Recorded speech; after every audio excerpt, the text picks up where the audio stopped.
Hey, I'm Jermontae Adams. I'm doing an informative speech over breaking bad habits. Um, I've been battling with myself lately, sort of realizing that I haven't changed much since I've accepted Jesus. Just going back to, I feel like I've backslid since I've made a change in my life.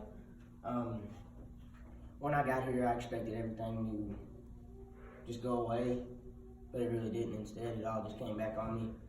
From overcoming being the tough guy back home to going back to that and trying to be the tough guy here and just to make everyone respect me or just put some sort of fear into somebody. And another instance is I never liked really tearing down or setting up for churches because I had a mobile church, a new church back home, and we had to set up and tear down. And I never liked it. I never helped. I had the option on whether I wanted to help or not. And that's mainly what I do now here. So with me having a choice, it sort of spoiled me. And because it spoiled me, it's came back to haunt me now. Just because I don't really have a choice now. And I want to ask you guys that's listening, do you have any habits that you would think of as bad, or any habits that may have hindered you from doing something good or growing?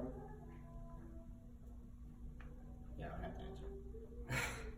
Story of the season I'm in now, how I've tried to do good about my old habits, and my habits act sort of like a wall that keeps me from climbing over and breaking through.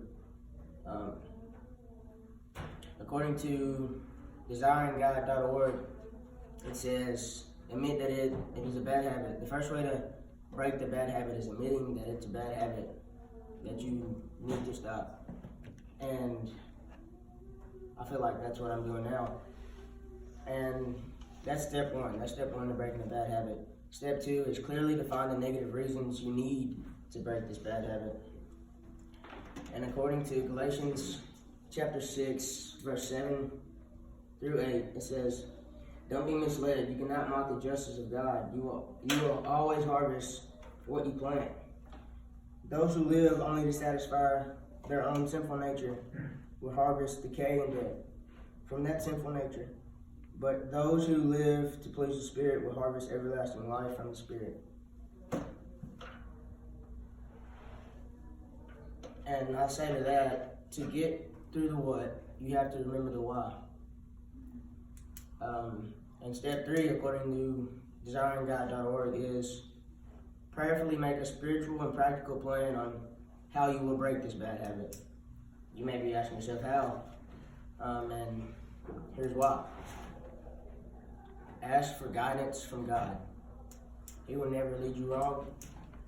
He will always lead you in His will. He will guide your footsteps as you move them according to His will. When key ideas are written out in full, the speaker will find it easier to follow the rules. When you write something down, you just live it out more. Like, you can't just think of it and then expect yourself to remember it daily throughout the day, but you have to write it down. You have to go back on it. You have to remind yourself what it is that you're being challenged with. Step 4 is make sure you're feeding your mind with encouraging things that sort of take you away from the negative thoughts that you can't do something, that you can't break that bad habit. Read the Bible and have conversations with God, listening for an answer. I'm giving a sermon on how to pray here in a few days. And most of the time when people pray, they just demand God and tell them to do this and do that. But God doesn't want your demands. He wants your conversation. So when you pray, when you give Him your demands, make sure you listen to what He has to say. And step 5 is ask for help in the moment. When you're in the moment, when you're about to, say you're battling with lust and pornography, when you're in the moment, have a friend be there for you and just ask, bro, I need you. I'm really battling with this right now. And don't really beat yourself up about it if you mess up, because we're gonna mess up. we're not perfect, and the only perfect person to walk this earth is Jesus, and you ain't Jesus. You will mess up, and you can't accomplish it on your own. You can't do much of anything on your own.